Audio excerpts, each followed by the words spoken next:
All right, good afternoon, everyone, and welcome back to the Autonomy Industry Talks program. This afternoon, I have the pleasure of introducing our next panel presented by VAIMOO on the subject, Meet SuperShareUsers First Last Mile Multimodality Needs Quickly. Is it possible? This panel will be moderated by Rimington, project lead for the European Shared Mobility Index at Fluctuo. So Cameron, without further ado, please take it away. Thank you very much, and good afternoon, everyone. Welcome to today's panel, where we're focusing on transport multimodality. My name is Cameron, and I have the pleasure of chairing this event today, organised by VAIMOO, Connected E-Bike Sharing Solutions. You might have noticed that we are short a couple of attendees at the moment. We're having some inevitable technical difficulties, but we'll press on regardless. And just to explain a little bit about what we'll be talking about today. By way of introduction, I'm one of the project managers at Fluctuo, Europe's leading data aggregator of shared mobility services. So we monitor everything from shared bike systems, shared scooters, mopeds, car sharing services as well. So every quarter we release the European Shared Mobility Index that benchmarks the shared mobility performance of 16 sort of major European cities. So obviously at Fluctuo, we have a real interest in today's topic, and we're very pleased to be taking part. We do have some of our other attendees joining with us now. To start off with, at Fluctuo, we've been very fortunate to have VAIMOO as one of the sponsors of the European Index, and I'm delighted to have VAIMOO's General Manager, Giancarlo as part of today's panel. Welcome. We're also joined by Mr. Cornelius Kiermasch, Head of Shared Mobility at Deutsche Bahn Connect, who are obviously doing some really fascinating integration work at the moment. Hey, everyone. And I'll also, in absentia, I'll also introduce Mr. Raymon Pouwels. He's the co-founder and CEO of one of probably Europe's most dynamic sharing operators, Go Sharing. So he'll be joining. Oh, good timing. Welcome to you, Raymon. Before we launch into the actual content of the panel discussion today, I'd just like to give each of our panelists a short opportunity to introduce themselves in a little bit more detail. Perhaps Cornelius, we can start with you. All right. Hey, everyone. So my name is Kiermasch, and I'm responsible at Deutsche Bahn for our car and bike sharing division. Like Flinkster and Color Bike, both products are already like 20 years in the market. So when we talk about new mobility, this is kind of 20 years old already. And yeah, I'm looking forward to share my insights of the view of Deutsche Bahn and also an operator of sharing products today. Thanks very much. Raymon, can you tell us a little bit about your background and about Go Sharing? Yeah, of course. So hi, everyone. Co-founder and CEO of Go Sharing. We launched 2 years ago, so we're still really young. Started with electric mopeds. I think also one of the topics of today is that we have seen that it's not about mopeds. So we're also going to launch with e-bikes and electric cars. We're launched in 4 countries now, over 30 cities with over 5,000 vehicles. And today we launched in Germany. There's certainly a lot happening there. Finally, Giancarlo, can we hear a little bit more about yourself? Yeah, I am general manager at VAIMOO, and I joined VAIMOO a few months ago in September. My background has been developed in urban mobility environment, Piaggio, Peugeot, and Dasco. And with Dasco, I had the opportunity to know the sharing mobility, being a partner of Cultra and Mimoto in the moped sharing. Unfortunately, not of Go Sharing at that time. And in VAIMOO, we provide full turnkey solution for e-bike sharing at the moment, with going from consumer app to the management desktop, passing through the bicycles. And we also are suppliers for IoT solution for main bicycle OEM.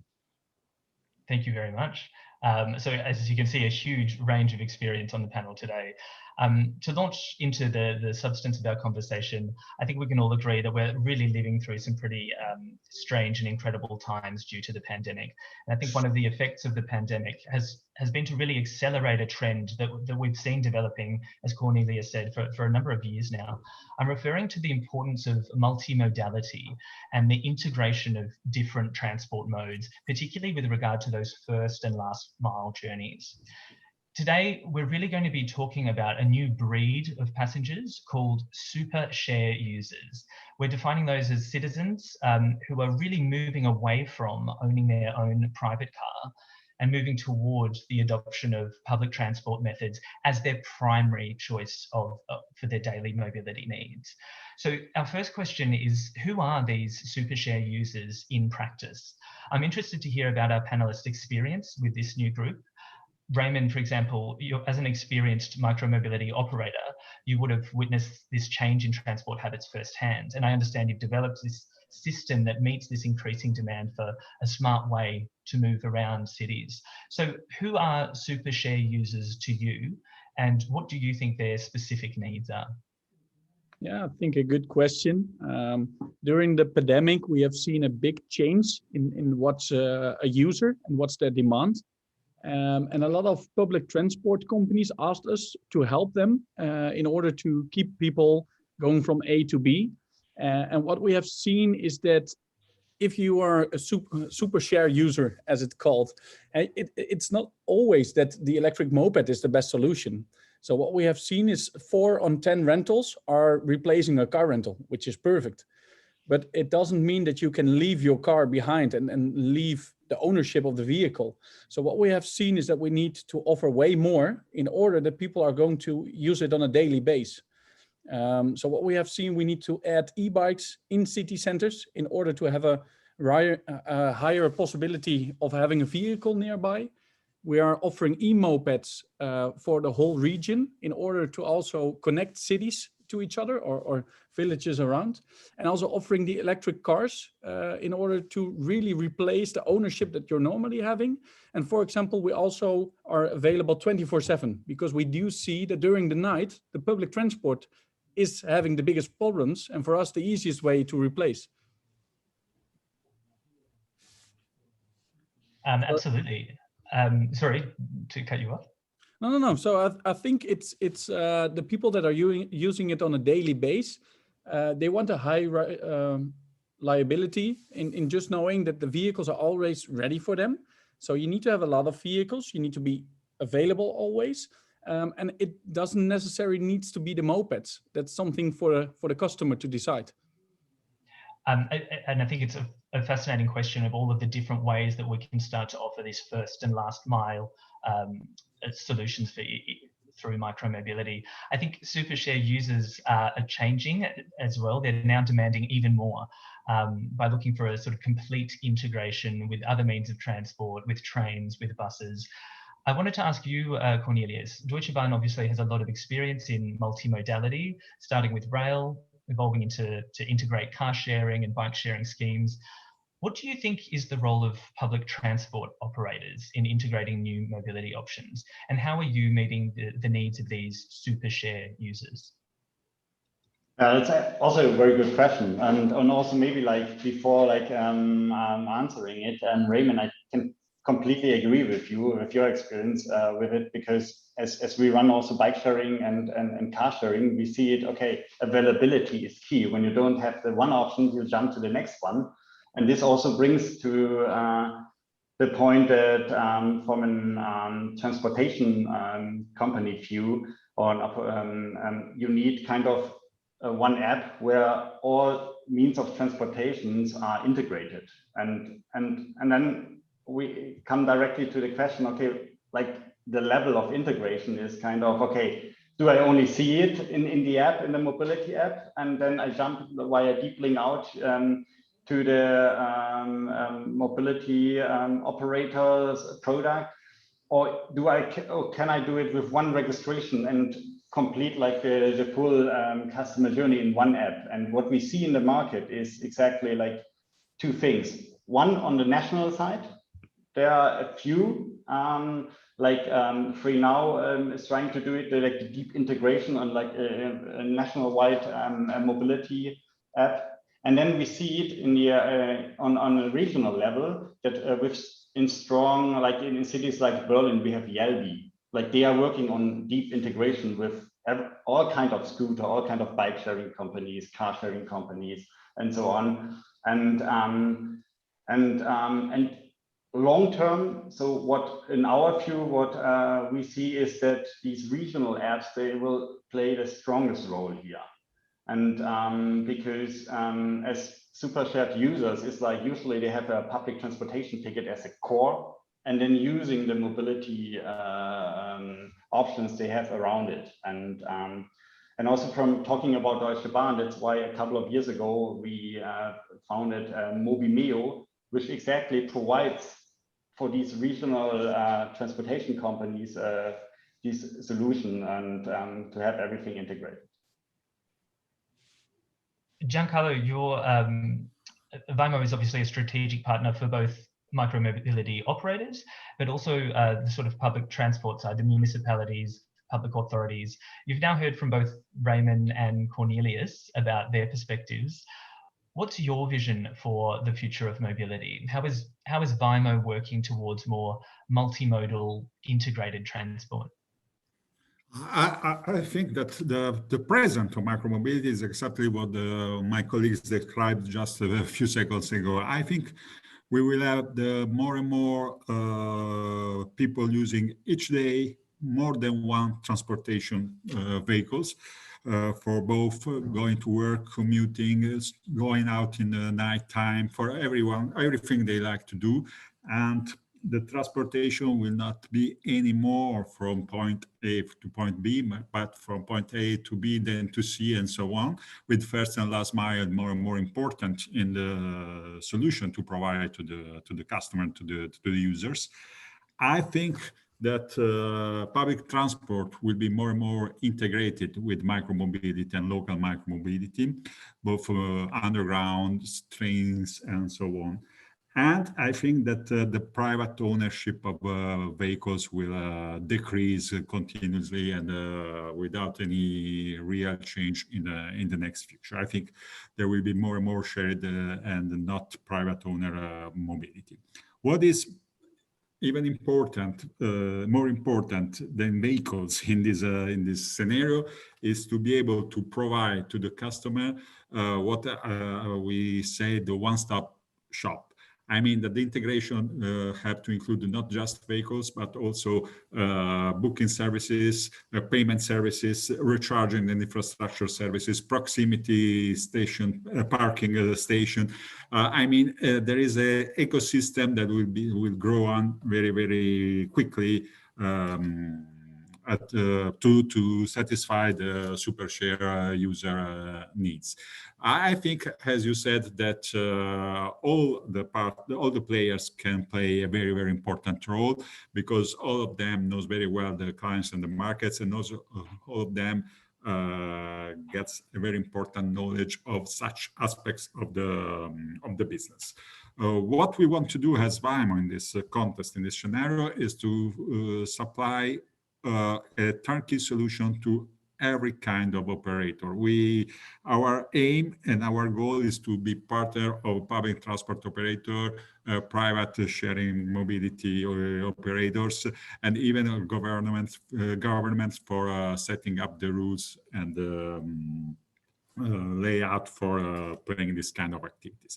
So we are developing a range of offer that goes from the technology, so platform, multimodal platform, app consumers, and operator platform. We are developing vehicles. We are on the market with bicycles, with 2 bicycles, I would say, because tomorrow we're going to introduce the second one of our range. And we are always working for developing a very deep knowledge of sharing operation, to provide consulting, if you want, to PMO, also PGMO, for deploying their operation services. And we want to develop in a very connected way technology, vehicles, and operation models to get the best integration of all these aspects that are more, for me, they are crucial for success of this kind of initiative. I think this will be this is the first step already in act, and then we will assist in the future, in the far future, to a very deep changing of city infrastructure. And I mean that cities will change enormously. We will know a very urban revolution, and I think the inner cities mobility will be completely managed by public transport and micromobility. No more space for private cars, private motorcycle. Of course, you need a lot of changing in the lanes, in the structure of roads, and recharging and parking hubs, and so on. So this is not something happening tomorrow, but I think this is the way. I think it's great to have that sort of long-term view as well. Just listening to all three of your comments, I think what's coming through clearly is that to work effectively, integration needs to be efficient. It needs to be quite quick. So I wanted to now turn to the main steps that multimodal players need to take, and particularly what is the role of city authorities, municipalities in this process. Cornelius and Raymon, perhaps you can talk us through some of the day-to-day challenges you're facing in that integration process. Raymon, very open, broad question. Can you talk us through some of the difficulties that you're having with that integration process? Yeah, well, maybe first to add on the topic we were talking about before. I think interesting to see is that you see all the bigger players going into the biggest cities. Berlin, Barcelona, Paris, where everyone is operating. I think what is interesting is we're now operating in 30 cities in the Netherlands. And where do you see the best reaction from the customers is not the biggest cities, because there I can order an Uber. I have public transport, which is perfectly fine all day around. But the smaller cities, people are more willingness to walk towards a vehicle. Public transport is way harder to use during night, and also the connections between public transport is harder. So I think that there the biggest change is going to be in the upcoming 2 to 3 years, because those cities are going to be perfectly to fit with public transport and shared mobility providers. And I think there is going to be the big improvement also for the operators and public transport. What we have also seen in the Netherlands, that we're integrated with NS, RET, some big public transport companies. So I think the integrations of the MaaS platforms is really important to get more acceptance for customers. So it needs to be easy, and everyone wants to have a full integration. Everyone just wants to have one app where everything is available. If it would be that easy, there would be many of them. So it isn't that easy. We're already integrated in 12 platforms, and we need to do another 10 in the upcoming months. So I think that's one of the difficulties, is that you do a lot of integrations with a lot of different demands, and everyone is using a different kind of API. So it's really difficult to integrate in a perfect way that is working for everyone. But I do believe that MaaS platforms have a big future. But there will not be that many as we see right now. Cornelius, maybe you can pick up some of those comments about the sort of the diversity in all of the different kind of platforms that are being used to try and integrate these services, plus any other sort of challenges you see from your perspective.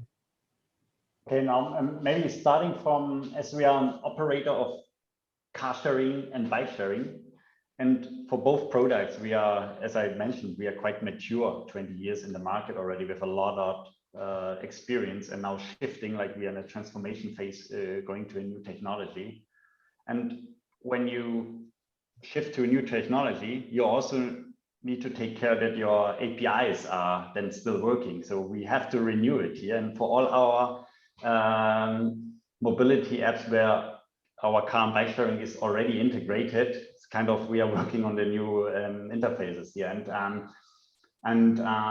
So one example is, we are moving to a completely new IoT log technology with the bike sharing.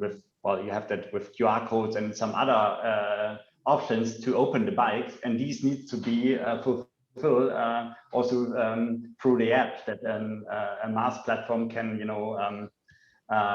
provide the same process to open a bike. And so this is what we see as a kind of a challenge. Once you do a technology shift, you need to take care on that your APIs are working. And also on the other side is when you want to be integrated into these MaaS platforms, they are all kind of different, and also then, as initially said, with the level of integration, once it comes to a deep integration, including payment, this is where it can take ages. And because with payment, it's always you have the issue then of fraud, because usually, these customers that you have in your system that they are blocked, but they are maybe not blocked on a third-party app. And so this is kind of where you have to work quite closely and look about all the processes and the incidents that can happen. And because on the other hand, users want it as easy as possible, but this is then where an operator pays for it. Definitely that awkward balancing act, isn't it? I think often operators are sort of caught in the middle. Just a reminder to those watching, we do have a side chat on the Autonomy website where you can ask any questions. We are very quickly burning through our allocated time, but if you've got anything to ask the panel, please don't hesitate to submit a question there. In the meantime, Giancarlo, we've been talking a little bit about external stakeholders in terms of sort of improving that integration process. What are the challenges that a technology provider and an OEM deals with? How can the technology play a decisive role that enhances a faster deployment of multimodal systems? It's a very big challenge because it's a very big problem for operators, the real integration of systems. And of course, it's not so easy and it's not so quick because, as Raymon said, if it was easy, everybody was there already, and it's not exactly that kind of situation. So what I think we have to do, I think what is very important is to think integrated at the start of your project. And that's why we started at the same moment to develop platform, IoT modules, and vehicles, because the integration has to manage technology, informatic, and mechanic. Because one more important point that we have not talked yet, that when you have many vehicles, like mopeds, kick scooter, bicycle, is not too easy at the moment to find just one supplier. And so you have to integrate also the supply chain of your suppliers to have spare parts, warranty system, warranty rules, and everything like that. And so you have to manage this kind of problem. And I think maybe Raymon can say something on this subject. It's awful for an operator to have 3 different spare parts order system, 3 different payment methods, 3 different warranty rules, and so on, so on, so on. And everyone has got his own informatic system. It's very, very hard. So what we are trying to do is to integrate all the logic and all the issue concerning this kind of activities from the beginnings. That's why, because we are thinking to go beyond the bicycles, that's why we are thinking to have technology that supports all our systems. And that's why we are thinking to become very, very deep knowers of operation, even if we are not going to be an operator. But it's very important for us to understand on the field which are the problems and the needs of our partners, our clients. And technology is very important in this field, also for collecting data and transforming data in information to develop answers. It's very important to have the right temperature of what's happening on the ground, on the field, to know very well which are the problems of our clients and of clients of our clients. I think we need to make it possible that one user wakes up in the morning and plans his trip with many different vehicles, even if they are not offered by the same operator, why not? And to make reservation payments, setting times with driver, without driver, whatever, just with one transaction. And it's very, very difficult. But if we think in our past, I'm older than you, so I still remember when this kind of thing already existed. When I went from Italy to England with one ticket, I had train, ferry boats, and underground once arrived in London. And that's what we have to make happen again. And technology is a very, very strong help for getting this possible. It's not easy because the electronic payments, for example, as Cornelius said, are very difficult to manage in a multimodal environment and system.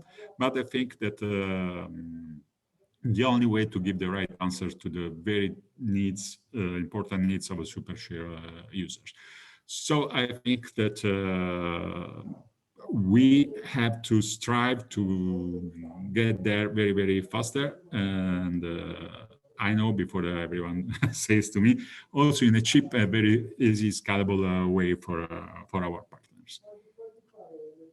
Certainly, yeah, you've raised a lot of really pertinent issues there as well. And Raymon, feel free to jump in if you do have any sort of nightmarish stories about logistics suppliers.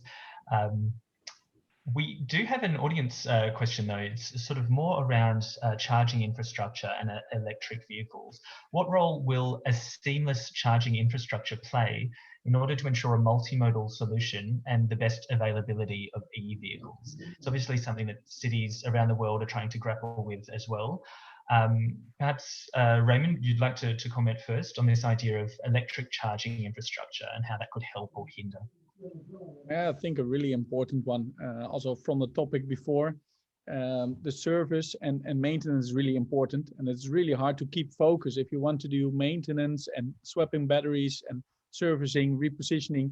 If it's not only an e-moped, but you also have e-bikes, you have e-cars, they all have different struggles in ordering to get them there where you need them and making sure they're always charged. One of the biggest costs is right now in the charging structure. So charging the batteries, replacing the batteries. So I strongly believe that the charging network needs to be improved. There needs to be an infrastructure. But I think this is also a big part of the cities that they need to play and they need to help. So until now, we helped also many cities in showing them the heat maps, giving them data to show where are the biggest struggles. For example, the train station in Rotterdam. There are 5 parking spots for mopeds, and we have almost 2,000 shared mopeds. So there is no space, but there needs to be space created for shared mobility because it wasn't there 5 years ago. Now it is there. It's replacing cars. It's motivating public transport. But then we also should see together what kind of infrastructure should be built in order to give them a place in the city center and also to charge them. So I highly believe that the charging and as we call it, our power ranges that you see here in the background that are swapping the batteries should be at least for 70 to 80% be gone in the upcoming years because the infrastructure needs to solve this issue. Cornelius, I saw you nodding your head a little bit then. Yeah. Does that sound familiar? Yeah, totally. Like, for example, we run in Stuttgart, in the region Stuttgart, over 800 electric bikes, and but it's a station-based model. Like, and you know, customers then enter rental, plug it in, and then it's the charging process is starting. But to build exactly like this station is kind of can take also quite a lot of time because you have to work with the local authorities, utilities there. And so this is maybe like when you have the station base, when it's charged station based, and then with the swapping battery, it's then a different story as Raymon said. And then like this is maybe like talking about bike sharing, and as we also run the car sharing with Flinkstar. This is like because like Flinkstar car sharing is a station based model, so you have always a parking spot and a charging station.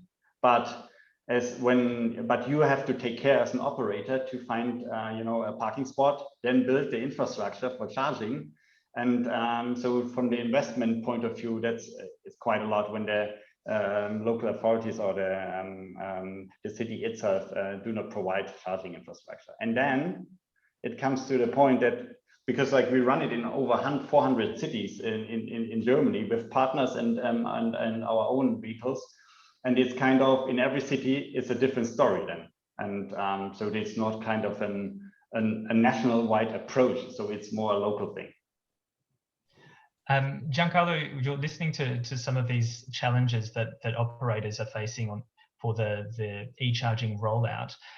Is there a role there that you can see from VAIMOO's perspective in facilitating easier charging access for the new wave of electric vehicles that are taking over our cities? Sorry, I didn't hear your question. I have a problem with the drop of line. Can you repeat the question, please?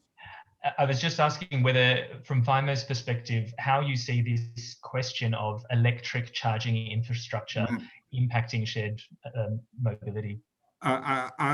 We know very well that is a very, very big problem for operating cost and also for users, because it's not that easy to have a vehicle that you need some hours to recharge. I think that infrastructure is one way to get a better service, maybe on Gogoro models, so charging and swapping center for batteries. But I think that there could be another way, but I don't know if all the manufacturers agree on that. There's battery standardization, because what I think could be interesting for users and operators could be that batteries just become the new fuel of vehicles. So you don't mind if you go to any station or a Total or something like that, whatever as a fuel you get, your vehicles is going. And I think we have to go in the same direction also for batteries.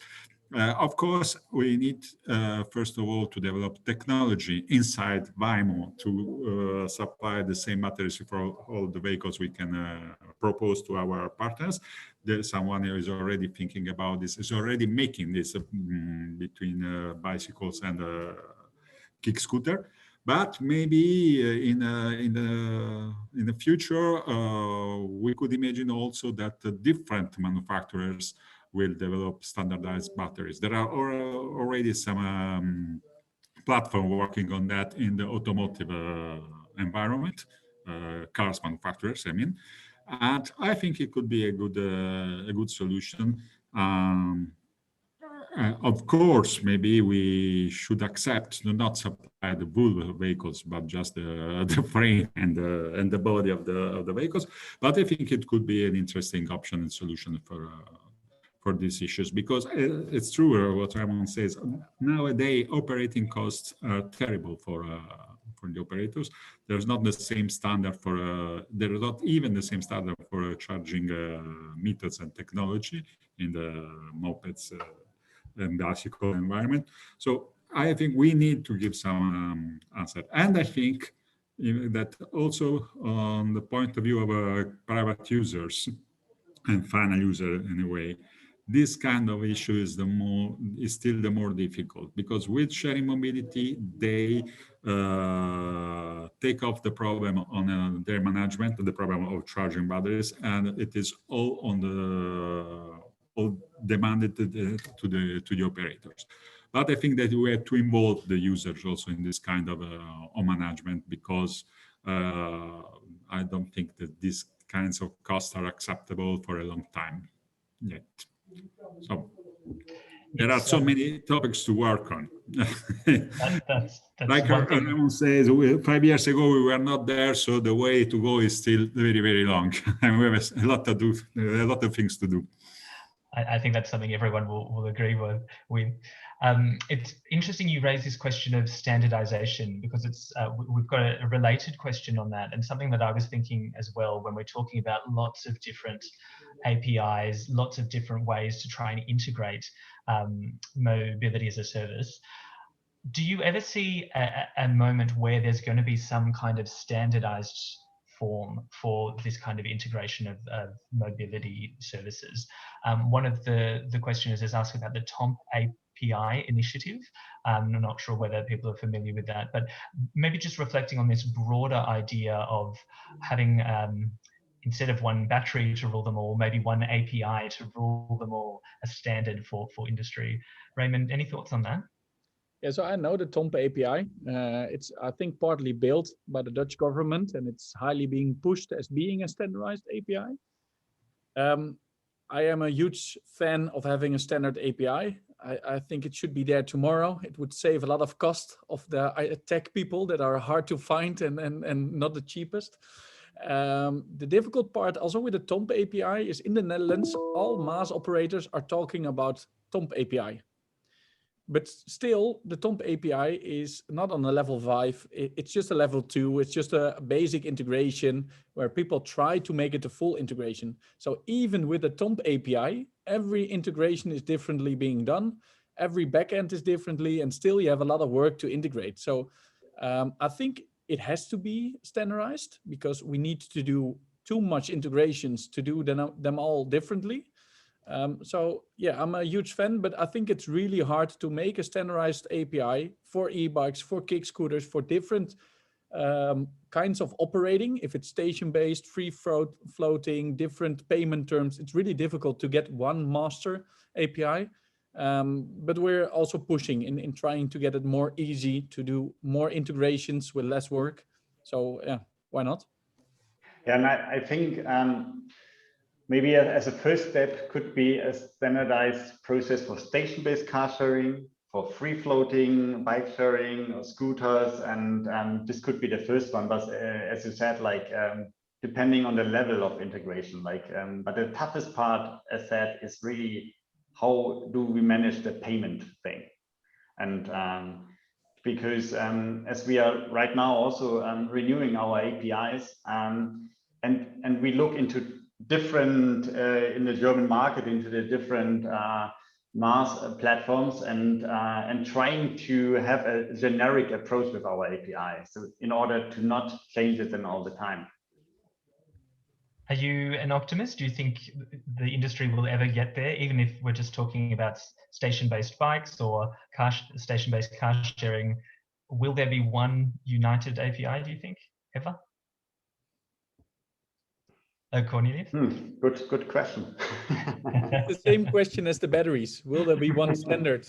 I mean, we found a way for a charging cable for the phones, so why not? But it's just seeing in how easy it will be. I think for charging, if we go on inductive charging, so without a cable, then everyone can use it because it's a technology. It's not dependent by one supplier, and then everyone will use it. I think the same is for the API. So if there will really be a change, or one of the biggest operators will say, okay, this is the one we're going to use, nothing else. But there first has to be one that is being harsh and doing it. And I think no one wants to be that harsh, because until now, a lot of cities are demanding that we're going to do the integrations. And they're all using different APIs, which is not making it easier. So I think one of the first main projects we did in the Netherlands is that we said, all cities, please talk together, because please use the same rules, use the same APIs, then at least we can scale and giving you as much information as you want. We're rapidly running out of time, just as things are getting really interesting. Giancarlo, just very briefly, are you positive? Can you ever see a day where there may be one sort of unified API in a similar way to maybe having one unified battery standard? I mean, I'm positive, but on the other side, we are also to think that personalization could be anyway important. So it depends on what users want. What we know at the moment, if we look at the mobile phone market, we are in such kind of standardization, maybe on 2 operators, not just one, and I think this is somewhere slowing the development curve. So I'm not so sure that for the batteries, I'm sure, because it's a commodity. For technology, I'm not so sure because it's also quality and competitivity issue. So I'm not so sure. We will see. That's not a no, though. So I think that's a relatively positive note to finish on. Just need to say thank you to all of our fantastic panelists. Thank you so much to Raymon, to Cornelius, and to Giancarlo. Thank you so much for your insights. Really fascinating topic. Thank you so much. Thank you. Perfect. Thank you, Cameron. Thank you, everyone, for tuning in, and stay connected for more conferences coming up.